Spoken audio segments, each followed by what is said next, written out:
See, any time I take a walk in any forest, I make a point of hugging the trees. Yes, ladies and gentlemen, I am one of them tree-hugging fuckers.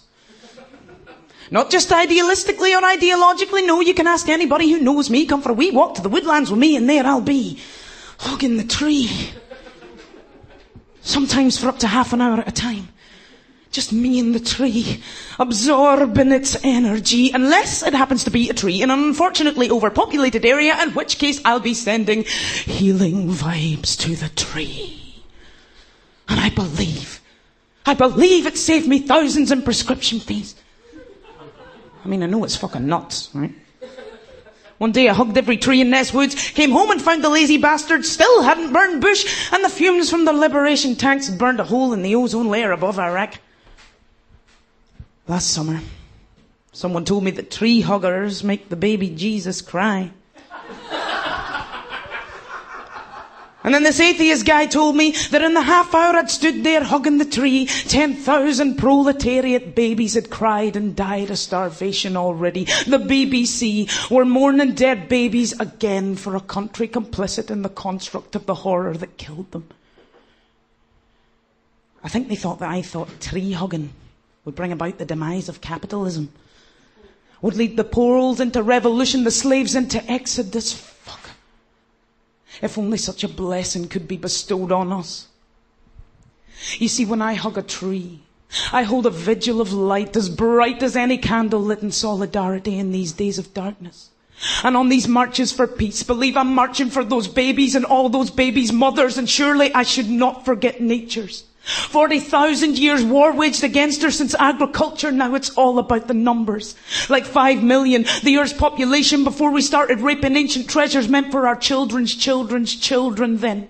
200,000 years to produce the first billion then. 130 years to produce the second billion then. Just 30 years to produce the third billion. And here, 50 years downstream exceeds 6 billion mouths to feed. Forgive me if these storms of anxiety have got me hugging fucking foliage in the woods. My moods fall out of cycle when men start talking about strip mining the moon. Our wombs may be the only green mile left to walk soon.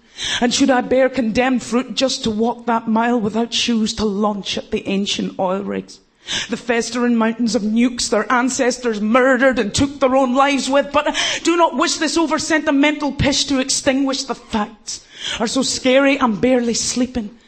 How can a planet covered in saplings give sustenance to us like the rainforest? Reforestation affords no salvation for this generation, nor the next, nor the next, nor the next. Would we expect a newborn child to feed, clothe and nurture its grandparents? Do we expect that the pesticides in the soil and sky aren't slowly wiping us out like the parasites attacking the state-sponsored sterile seeds sown in our fields? Would we expect one woman to yield enough milk to feed all the starving babies of the world?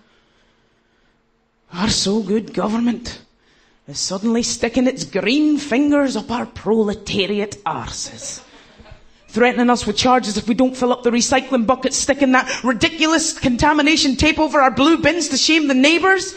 I've said it before and I'll say it again.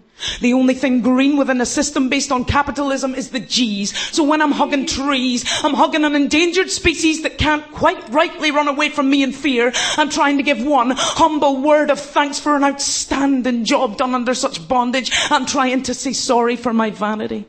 Sorry, we appreciated Santa Claus much more than you who showered us in treasures every day, like photosynthesis to take the poison from our breath.